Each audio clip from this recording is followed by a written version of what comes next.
No, I'm in there. You've got to be quicker than Ladies that. first.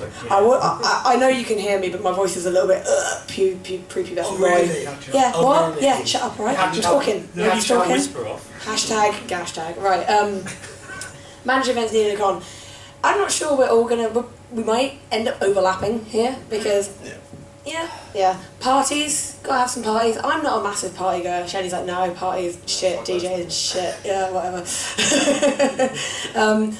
Obviously I'm biased. I think you should have a dealer's room, because, the masquerade, cosplay masquerade, obviously, yay. I really like the talent show, Kit's Got Talent, which has kind of come from the Omakase that used to come after the masquerade, when one person who decided that they were going to be a special fucking snowflake, and can we swear? We're swearing, okay? Don't say short one. 18 plus con. Right. Basically decided, I'm not just going to walk on in my costume, I'm going to dance on in my costume, because... Sorry. I told you. That dress was lovely, by the way. Thank you. Thank you. So, I'm going to stop, because there's probably things that other people want to say, and I don't want to cover everything. So, Iain? For me, so we're answering the mental events in the economy. Yeah, I mean, I think we are going to overlap quite a lot. I think the balance... Hey, come in. The balance. Hello, new arrivals, join us. We're chatting about the mandatory events needed at a convention. So yeah, just to follow up with Claire, yeah, I think the mix is important. So you need to obviously cover your bases. So cosplay, a talent show at least, even entertainment's always vital. I mean, the convention scene, things like AMI, even and even MCM now, they do cater to that as well. So all those sort of aspects are quite important. I mean, one thing is, I've heard it in a comment over the weekend, it's kind of like video screenings, like, back in the early days, oh god, the early days. The old days, the good old days, the Leicester University days, the fan sub days, before the scriptures said, hey, wait a minute.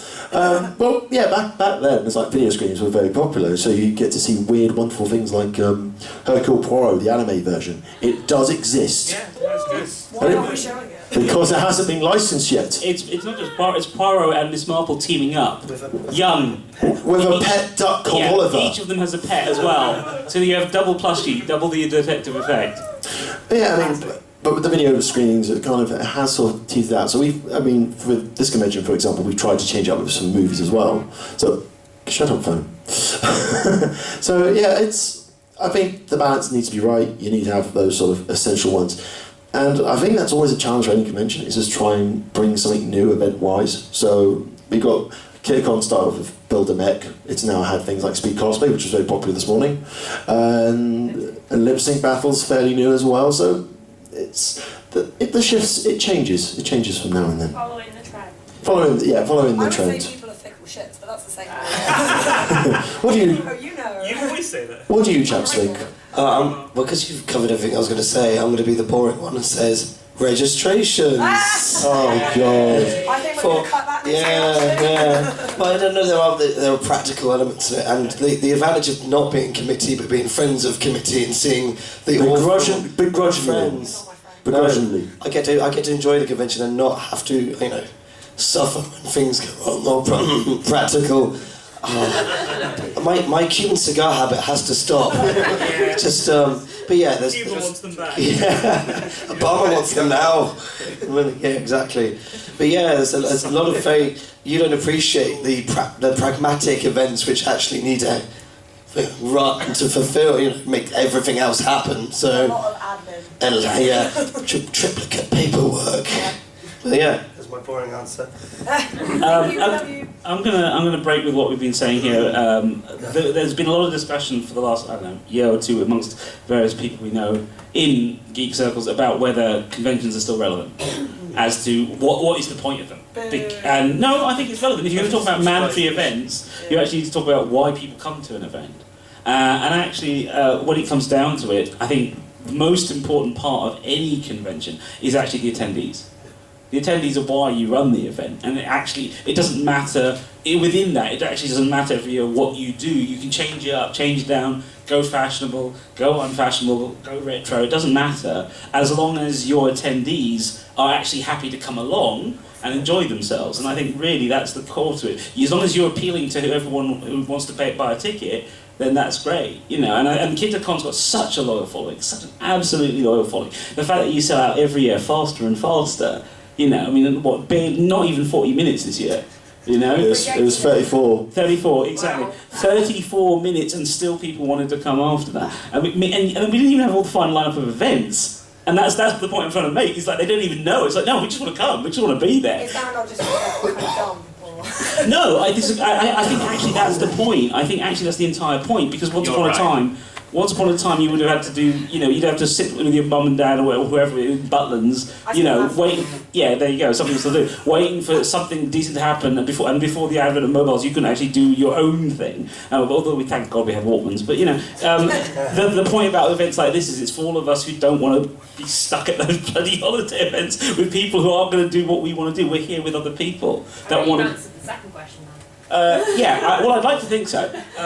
But I mean, the thing I was going to say, because I do think it used to be mandatory, was the industry panel. I think. Yes. Oh yes, memories of good old Andrew Partridge. Yeah, I think. Sat with a bottle of rum. I think the industry has always needed cons, and I think the industry should always support cons. And when I was in the industry, we made a point of trying to go to every start-up con that we could, even if it meant being stuck in a part of Northern Ireland where the travel lodge was where everybody went after they'd finished in the pub for one night.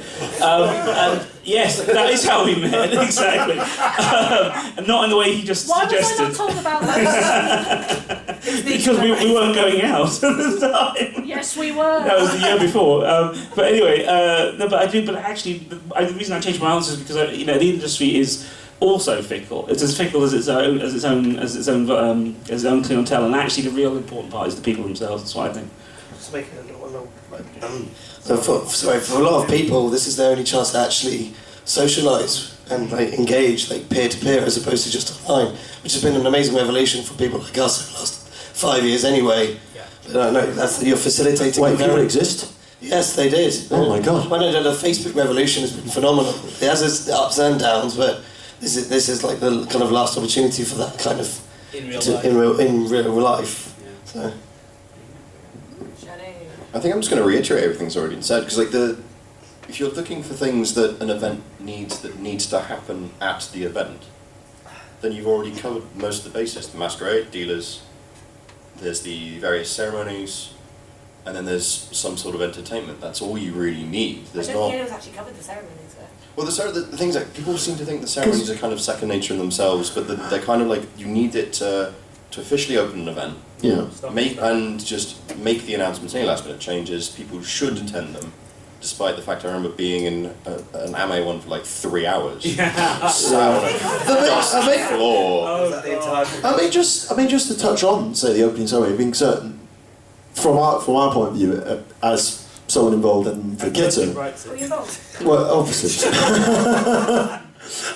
Because I sort of organise the opening ceremony. Usually, at half time, if we do videos, I do it with obviously Luke, really talented guy, our creative officer, and I think certain conventions kind of take the opening ceremony as their sort of way to sort of set the tone, or to sort of, and they sort of, each sort of convention has played the opening ceremony to their strengths. I mean, we like to put on a show, we like to be a little bit theatrical, obviously smaller cons or different cons. So, for example, I think IF, for example, is just more welcome, here, all your guests and all that stuff. So it's, even though it is still essentially information relaying, certain conventions will put the effort in to just go with the theme, and then obviously some will just be efficient, or is it in a good way?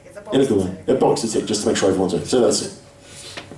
Yeah, I mean that makes perfect sense. I think it's the closing ceremony that's always been a bit hit and miss. Yeah. Because of, I think it's scheduling. Because obviously you put the closing ceremony as the last thing before the last night's entertainment. Yeah, it's very weird that. And normally they go, oh, we should shove the charity auction in there. Let's never talk about the charity auction closing ceremony of 2014. And then unfortunately it's back to back with the talent show.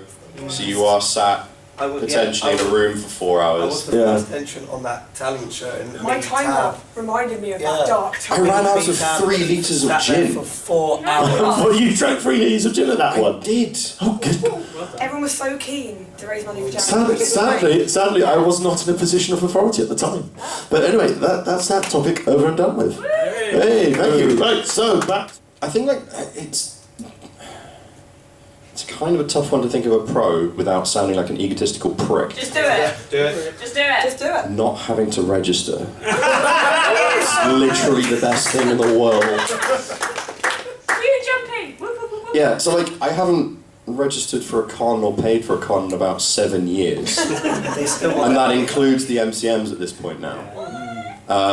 So it's putting effort into it does get you rewards, but I think a lot of people think, oh, I can just jump straight into a committee and do whatever they want. Like, they don't do the gophering, they don't do the stewarding, they don't do the very basic stuff to give you a handle of this is how the event works, this is how the team should work, and they jump into a position of power, and then you get some cons where you get some abrasive people and a few power trips.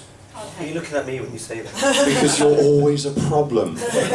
Always. We talked about this yesterday on stage. Sorry, Tad. I mean, like okay. So pros, you get some obvious slack and kickbacks in the terms of just not having to deal with the rigorous bullshit of the admin of coming to a convention and having to queue and do anything. The ability to just walk into any room and go, yeah, what are you going to do about it? To a bemused gopher is actually very, very good. But con-wise, there is so much hard work that goes up into the interim and to the run-up, to the point where you end up sacrificing relationships. Your house is an interesting one. I went over to Pete's house in the run-up to Iain, and I couldn't get to the bathroom for the amount of cardboard boxes. And I think Kat was just screaming at the top of her lungs at him for most of the day to just do stuff. Do it. Do it. Why haven't you done this? Have you done this? Have you done this? Do this. And this is after he gets home from work. So there's the con-wise, you are incredibly stressed out for a very, very short period of time. When you're at the event, I take it as a pro when I run events and I help run events, is that you have this period of you work from home, you do put the time in, put the effort in, you take it slowly, and then you've got these 3 days that is just a flurry of energy drinks, rage, and just skill. Did you tries to find? get you to the weekend. Yeah. Did you find when you did your first ever convention? I remember I did Kitacon 3, and we'd spent so long working on it. We came here, we ran the event, and time went like that. And before I knew it, I was back on a train to Reading. And it just hit me, it's like, I've spent 18 months working on something, and it's all done. And that's it. I think the other thing is that like you spend so much time working on it, and then you look back and go, you've got no mementos from it. Like you're not in photos because you're behind the scenes. Yeah. You're not. I mean, obviously you're now MCing, so that's like different photos. But Yeah. I think there's a lot more visibility of people that are doing the work. But if you look at the IA committee, how many people do you see of the IA committee? Apart from Pete. That's Apart from it. Pete, and apart from host, which is either been Rob or Keith. Is it? Yeah, I mean, Rob was never committee; he's always just MC. But like, literally, the only committee member you will see is the one in charge of that day or is looking after a specific event. And in the way that every convention's got one, and there will be one person that will just micromanage everything. Yeah. And in Aya's case, that is Pete. And probably in Manami as well. Yeah. I mean, this is my first con as committee member, but one of the fun things about being in industry is particularly 13 years ago was that enough cons were starting up that they used to ask us to sit in on committee meetings and things. So some of the early AME ones, I ended up in a very odd chicken place in Leicester on the day afterwards as they went through the post-mortem because they wanted to know what more they could do for industry.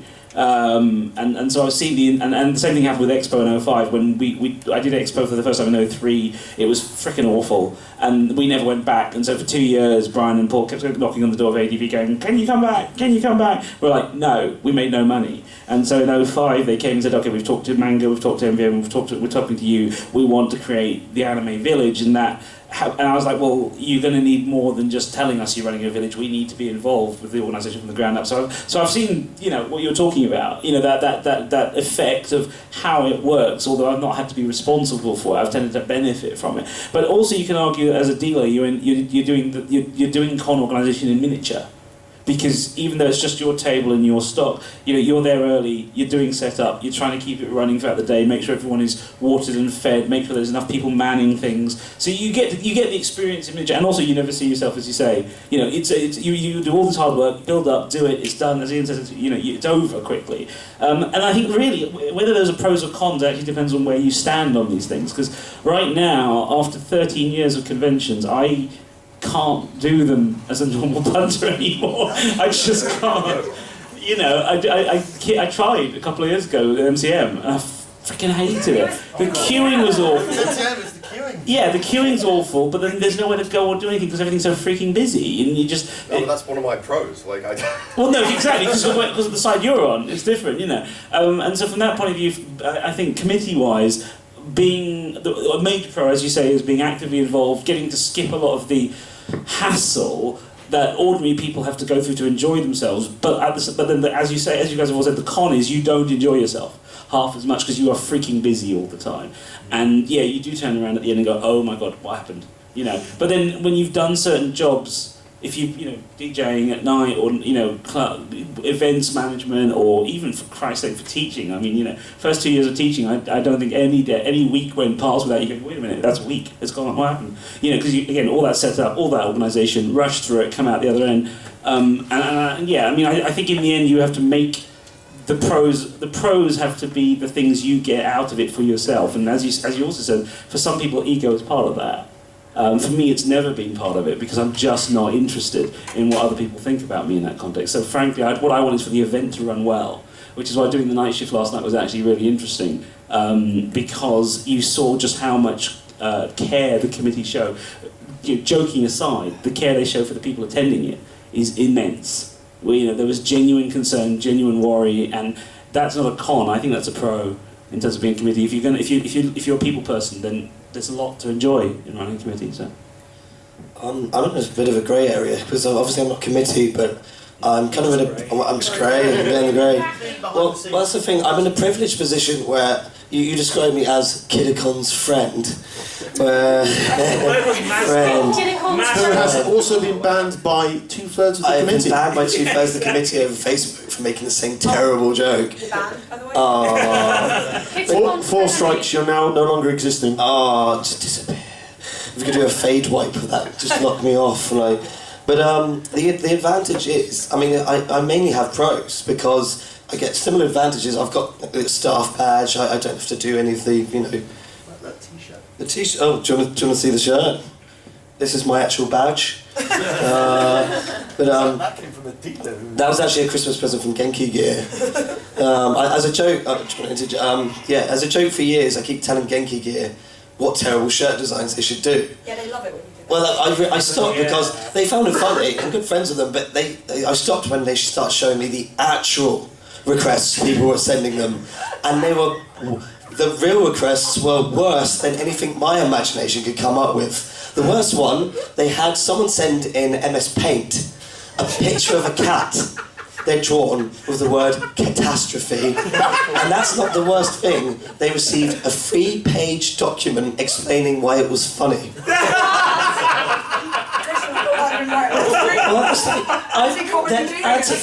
That was straight though. So the last one I did in front of a group of their customers, I went up to them and said, "You need a shirt with my face with the words raw sexual magnetism," and as a Christmas present, they did it.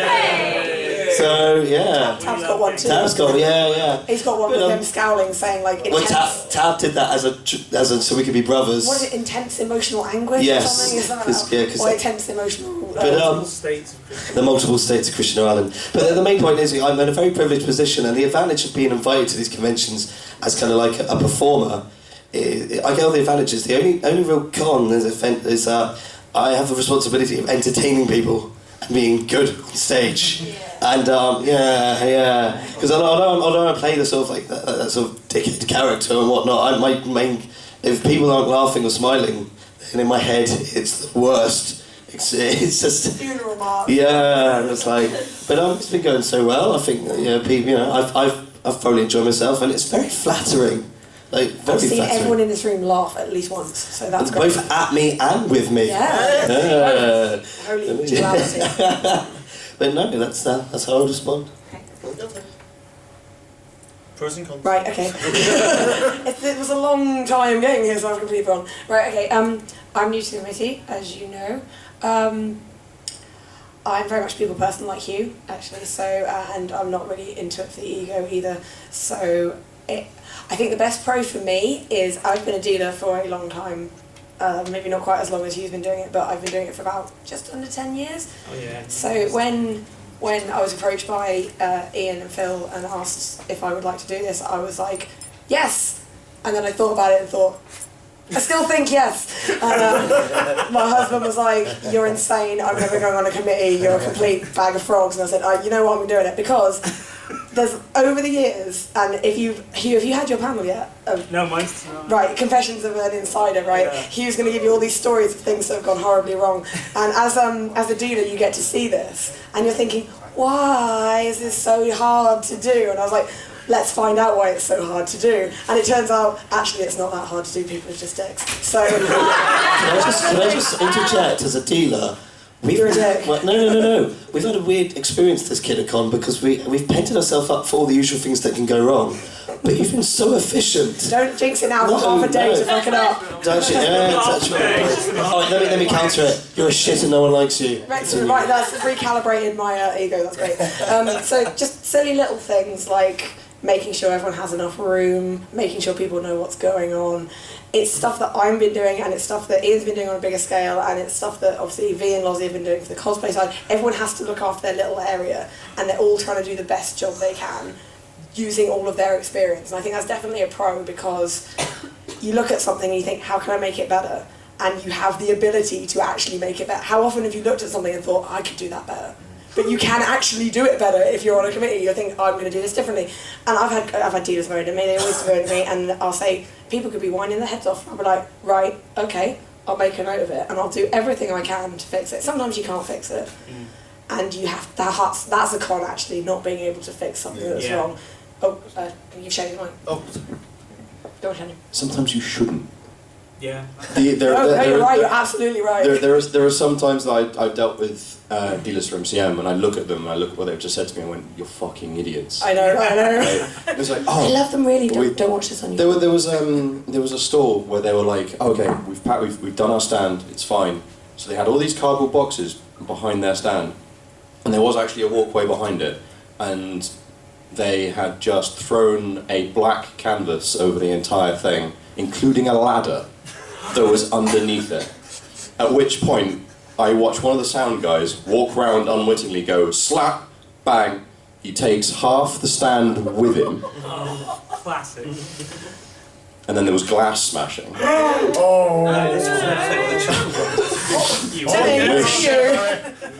then I heard this anguished meep.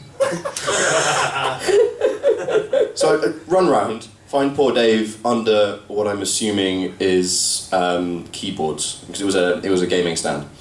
And one of our logistics person came up, looked at the dealers, looked at the state, and just went, fuck off. Yeah. You're out. That's like, there are set safety safety procedures in store that everyone has to follow, and dealers do think and try to get around this so much. Oh, they do. Like Cheeky bastards. stacking tables higher than they should do, and just stealing other people's shit is the other one. There's a good one. Here's the one. I've got one. I think this is something that I know because I've had to sort of assist in one situation with a dealer where a dealer has asked, "Oh, can we come to the event?" And this is well after the cut-off point. Oh, I know what you're going to tell you.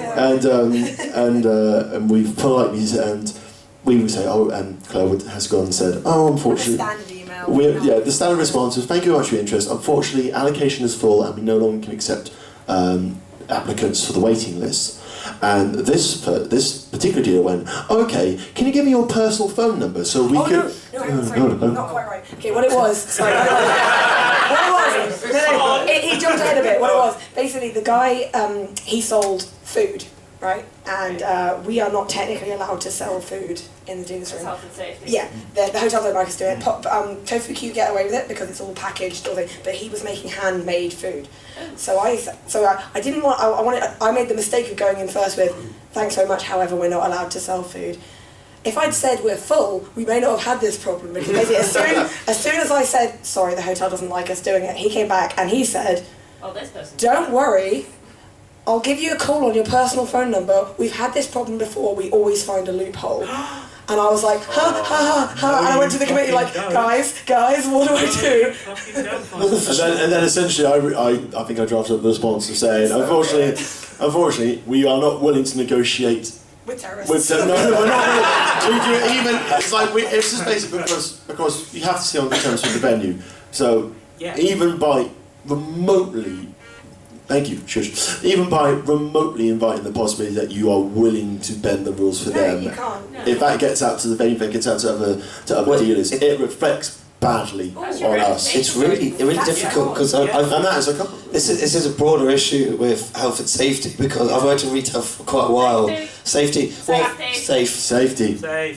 Any health and safety rule is there because something happened to make someone think we need a rule there. Yeah. Someone was stupid So, enough. Yes. Going back to the history of the do not eat. Yeah. Someone's eaten one. don't heat your rice on a radiator. That's a genuine. There's a reason why that's on. That whole hotel party died recently. But I work in a toy store. I used to, and customers would get very irate with us because we wouldn't let them use our toys. We predominantly sold toy helicopters, and we'd get. Well, it's a demo one, isn't it? Well, I demo one, and you get people snatching them out of your hand.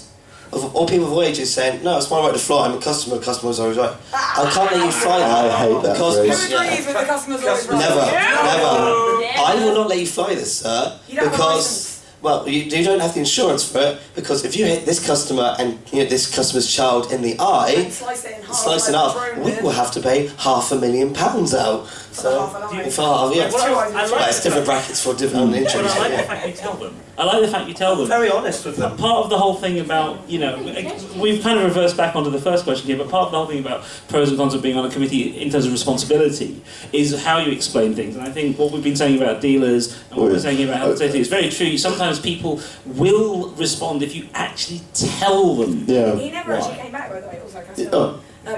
as soon as I sent that email from Iain, which was basically a big get lost, but in really technical language, never heard a word back from him. And I'm like, Have you ever heard of the phenomenon? There's a great notion going around in just business in general of firing the customer. The idea that you have to keep all the customers. Yeah. No, not at all. Some customers which you don't want to deal with actually take money away from you for the amount of time you spend on them.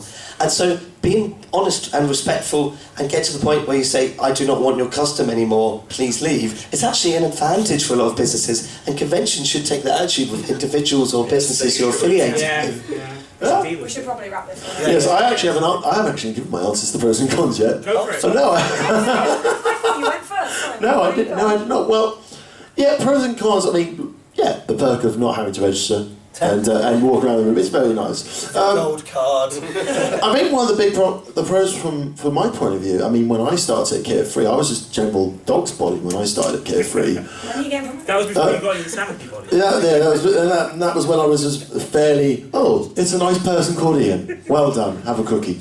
Have a cake. Oh yeah, I need a cookie. But yeah, I mean, the nice thing is sometimes being on part of a committee, if you're able to tap into stuff that you're good at, it makes the job even fun.